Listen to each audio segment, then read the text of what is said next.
iimbestigahan, titingnan kung tama ang iyong ginawa. Okay? Pero huwag sila mag-alala. I'm directing the legal service to provide them with the lawyers that will defend them kung may mang aasunto sa kanila. So, legal service will be providing them with legal assistance. Yun naman ang metrics ng aking mga abogado dyan sa legal service. Paramihan naman ang panalong kaso. Depensahan nila ang mga polis. Pag gumawa ang polis ng trabaho niya, natural ho yan. Ang polis kasi, I would like to believe na most of the time, kalahati talaga ng mga partidos na pinapakialaman ng pulis ay galit sa pulis. Kalahati ay masaya. Bakit? Sino naman ang masaya na pinusasan mo, dinala mo sa kulungan? Siyempre, ang mga partidos nun galit, maghahanap ng butas sa'yo, kakasuhan ka, asuntuhin ka. Natural yun na reaksyon. Okay? Buhay ang ating mga tinitingnan dito, ha? Hindi yung mga bilaril natin at hindi yung mga kung ano-anong mga pinagagagawa natin na hindi na makadepensa yung mga tao. So, right now, metrics natin is arresto. At ang arresto, ibig sabihin, buhay ang tao, dadali mo sa husgado. Kumisin yung mga piskal. Ngayon, siguraduhin mo tama ang ginawa mo. Sapagkat pag sinabi ng piskal mismo na illegal ang aresto mo, problema na yun. Dahil pag dinala ka sa Internal Affairs Service, dinala ka sa NAPOLCOM, dinala ka sa PLEB, may kalalagyan ka rin. So, may check and balance ang ating mga sinasabi niyong abuso. Sir, alam natin na ang mga nakakakilala doon sa mga drug offenders sa mga barangay ay yung mga barangay official mismo. Malaki ang papel ng BADAC. Sir, Yes. makikipagtulungan pa rin ba ang PNP? Dire-diretso ba ito sa ano? Yes, wala naman silang magawa na, kami ha, wala naman kaming magawa na, kundi talagang natural course of things, makikipag-alyansa ka sa mga barangay, makikipag-tie up ka, bibisita ka dyan sa barangay, kasi paano ka makapanghuli kung wala ka namang alam? Papasok ka lang dyan, tapos randomly manghuli ka dyan. Hindi tatagal ang karir mo sa PNP. Either matatanggal ka, or masususpindi ka, or talagang wala kang ma-accomplish kasi wala kang base data, which tama ang source, ang sabi niyo, Ma'am Leia, na magagaling sa mga barangay. Thank you, ma'am. May we hear from Ma'am Third Ann Malonzo of Sunstar. Sir, good morning po. Congratulations again. Sir, naging mas matunog po yung pangalan nyo nitong mga nakaraang buwan dahil dun sa mga high-value arrests na kayo po ang nag-lead. Ano pong, under your watch, sir, ano po yung magiging strategy ng PNP sa pag-aresto pa ng mga wanted criminals? Meron tayong dating Bucor Director, Bantag, and dun sa human trafficking pa, sir. Ano pong magiging strategy ng PNP under your watch? All out naman tayo dyan sa ating operations against wanted persons. Talagang tuloy-tuloy tayo dyan at matter of time before we get them, we'll re-examine the base data that we have, kung ano ang mga alam na natin about sa kanila, at tututukan natin yan. We are really very committed to ensure that these people hiding from hiding from the law will be brought to justice at talagang ibabalik natin sila within the bounds of the law. Sir, sa internal cleansing naman, sir, paano nyo po lalabanan yung mga tiwaling pulis sa inyong pamumuno? Yun lang po, thank you po. Nandiyan naman ang internal disciplinary mechanisms. We just would like ang ating mga kababayan, kung may nakikita kayong mga hindi tama na ginagawa ng ating mga pulis, andyan ang Internal Affairs Service. We are going to strengthen at talagang ifo-focus ko ang Internal Affairs Service sa investigation and prosecution.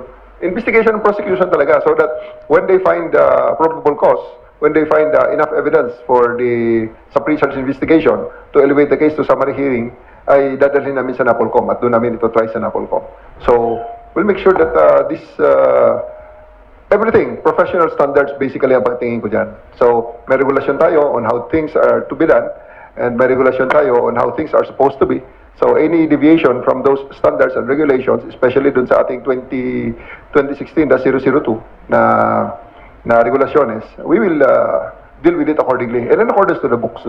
In accordance to the books. Thank you, sir. May we hear now from Sir Manny Tupas from Philippine Star. Hi sir, good morning, congrats po. Just to add on dun sa question ni Third, regarding dun sa mga may warrants of arrest, we all know na yung ICC, apart from former President Duterte, may mga balita na meron silang, mag-i-issue sila ng mga susunod pa. And we all know na one of those na napapabalita is yung former chief ng PNP now, Senator Bato. Just in case na eventually magkaroon ng ganun, how do you plan to go about it? We'll just cross the bridge when we're there. Kasi ang hirap ng pangunahan nun na pag may darating na ganito, may darating na ganun, paano pag wala? Di parang napakahirap naman nun. But obviously, we are also making contingencies na pag may nangyaring ng ganito, anong ating gagawin? Kung may nangyaring ganun din ang ating gagawin. So, hindi nga lang siya talaga proper na parang i-discuss mo na kaagad at the moment. Nakita niyo naman siguro. You know what I mean? it's really something that is something that has to be acted upon pag andyan na. Okay? We'll make decisions as it comes. Tapos sir, pangalawa lang sir, how do you, yung mga erring police officer, alam natin in the past yung merong, halimbawa, yung mga nahuhuling natutulog or may ginawang natutulong sa duty or may mga nagawang pagkakamali. Ano yung stand nyo sa yung public humiliation of police officers? Gagawin nyo ba yun under your term? Yung magsusurprise inspection kayo tapos papahiyain nyo with the cameras? I don't think that's a very effective strategy. I don't believe that, tao pa rin mga yan. Ang kasalanan niya naman, hindi naman that sentence yan eh.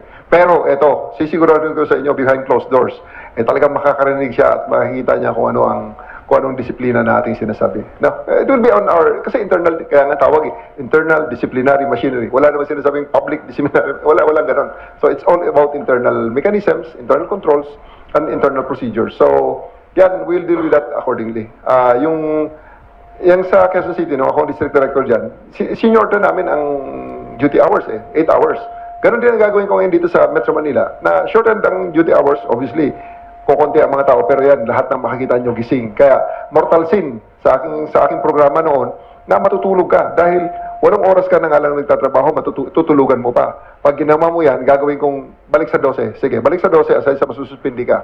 Tingnan natin kung gusto mo ngayon. So, there are systems that are embraced by our people. Gusto nila naman. At we have, this is, kaya nga, teamwork ang tawag nito eh. Bawat isa ay may kanya-kanyang role. And I just would like to believe at gusto ko rin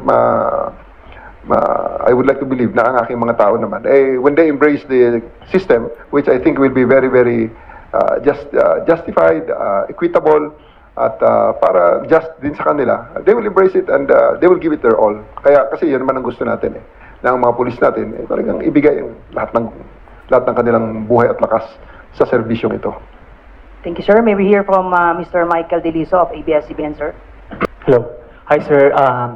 Balikan ko lang, sir, yung sinabi nyo na magkakaroon ng metric ulit na paramihan ng pag-aresto. Paano po natin matitiyak na mapoprotektahan po yung human rights? Hindi po kasi porke ay buhay yung tao, masisigurado na natin na walang paglabag sa human rights. So, paano po natin masisiguro po na andyan pa rin po yung human rights ng mga accused po?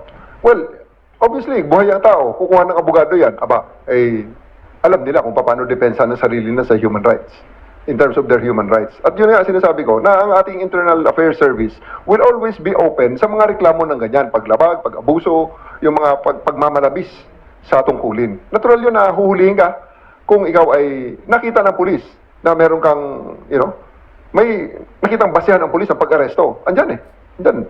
May rule sa warrantless arrest. When you are doing a crime, when a crime has been committed, or a crime has just been committed at may feeling ng police may probable cause siya, hukulihin ka niya. Natural, wala namang umaamin na kriminal, di ba? So, sasabihin nila, hindi, walang probable cause ang police. Hindi na natin pag-awayan sa kalsada yan. Pag-awayan natin sa loob ng internal disciplinary machinery, magreklamo ka sa IAS, papakinggan namin ang inyong mga hinaing.